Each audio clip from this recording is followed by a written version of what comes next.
berpaling dari dunia, bersandar pada Allah. Assalamualaikum warahmatullahi wabarakatuh. Segala puji bagi Allah yang telah memberi kita petunjuk kepada jalan ini, dan tidaklah kita akan mendapatkan petunjuk jika bukan karena Allah. Shalawat dan salam semoga tercurah kepada junjungan kita Nabi Muhammad SAW, keluarganya, para sahabatnya, dan seluruh pengikutnya hingga akhir zaman. Saudaraku yang dirahmati Allah, hidup di zaman ini begitu penuh dengan pesona dan jebakan dunia. Media sosial menampilkan gaya hidup glamor, iklan-iklan menggoda kita dengan kesenangan duniawi, dan manusia berlomba-lomba mengumpulkan harta, jabatan, dan pengaruh. Tapi pertanyaannya, apakah semua itu benar-benar membawa ketenangan? Mari sejenak kita resapi pesan agung dari seorang wali besar, Syekh Abdul Qadir Al-Jailani, dalam kitabnya Futuhul Ghaib. Beliau mengajarkan kita tentang pentingnya berpaling dari kepalsuan dunia dan bersandar sepenuhnya kepada Allah, Tuhan semesta alam. Bagian 1. Dunia adalah kepalsuan yang menipu. Dalam bab kelima, beliau berkata, perhatikanlah mereka yang menggenggam dunia dengan segala hiasan dan pesonanya, dengan segala dayanya yang memikat, yang tampak lembut padahal dapat membinasakan siapapun yang menyentuhnya, mengecoh dan melemahkan mereka sehingga lupa akan tipu daya dan janji palsunya. Coba kita renungkan. Dunia tampak indah, mobil mewah, rumah megah, kehidupan penuh pengaruh. Namun, semua itu bisa menipu kita. Dunia, kata Syekh Abdul Qadir, seperti orang yang sedang buang hajat, kelihatan manusiawi, tapi sejatinya kotor. Kata Syekh selanjutnya, jika kau melihatnya, berlakulah seperti kau melihat orang yang buang hajat. Kau jijik karena bau dan kotornya, kau enggan memperhatikan kebusukannya, sehingga kau menutup hidung menghindari bau busuknya. Dunia bukan untuk ditinggalkan, tapi jangan dijadikan tujuan. Seperti kita, menutup hidung dari bau busuk, kita harus menjaga hati dari pesonanya yang menipu. Kita cari dunia, iya, tapi jangan cinta dunia. Bagian 2. Nafsu dan dunia, dua perusak ketulusan.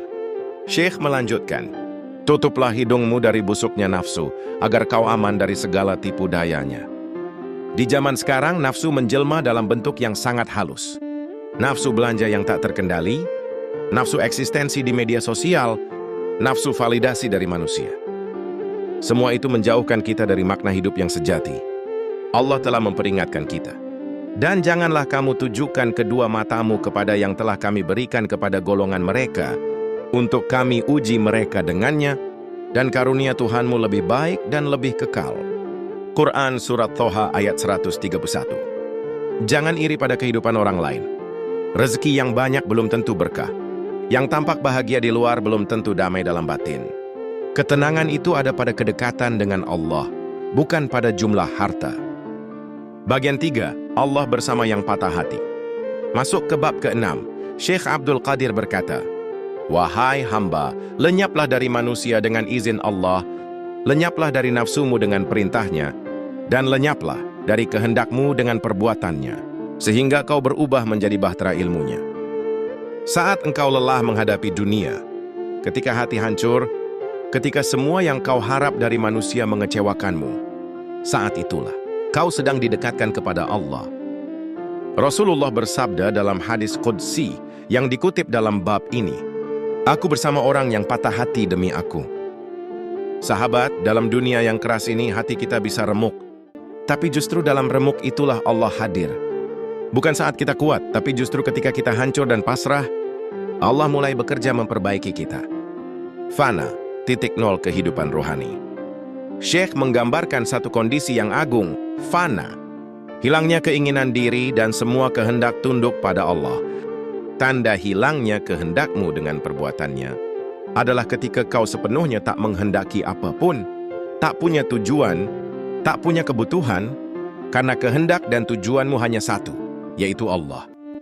Ini bukan berarti kita tak bekerja dan tak berusaha, tapi artinya kita bekerja dengan niat karena Allah. Kita tak kecewa pada hasil karena tahu semua adalah miliknya. Ya, kita melangkah bukan karena ambisi, tapi karena misi dari Allah Subhanahu wa Ta'ala. Syekh berkata, saat seseorang mencapai maqam ini, hatimu tenteram, pikiranmu terang, wajahmu berseri, dan batinmu lapang. Bukankah ini yang semua orang cari? Hati yang tentram, pikiran yang terang, wajah yang selalu berseri, dan batin yang lapang. Tapi banyak orang mencarinya di tempat yang salah, di luar. Padahal, ketenangan adanya di dalam, yakni di dalam hati. Ia hanya lahir ketika hati menyerah sepenuhnya pada kehendak Allah Subhanahu wa Ta'ala. Penutup, kembali kepada Allah di tengah dunia yang riuh. Saudaraku, Syekh Abdul Qadir menutup bab ini dengan sangat indah. Tak diragukan lagi, seperti itulah keadaan fana. Maka dia menyelamatkanmu dari kejahatan makhluk dan menenggelamkanmu dalam samudera kebaikannya sehingga kau menjadi pusat kebaikan, rahmat, kebahagiaan, kenikmatan, kecemerlangan, dan kesentosaan. Di dunia yang sibuk dan bising ini, kita harus punya ruang hening dalam hati. Tempat di mana hanya ada kita dan Allah. Tempat di mana segala hal duniawi tidak mengusik ketenangan batin. Mari kita belajar berpaling dari kepalsuan dunia dan menghadap sepenuhnya kepada Allah. Wassalamualaikum warahmatullahi wabarakatuh.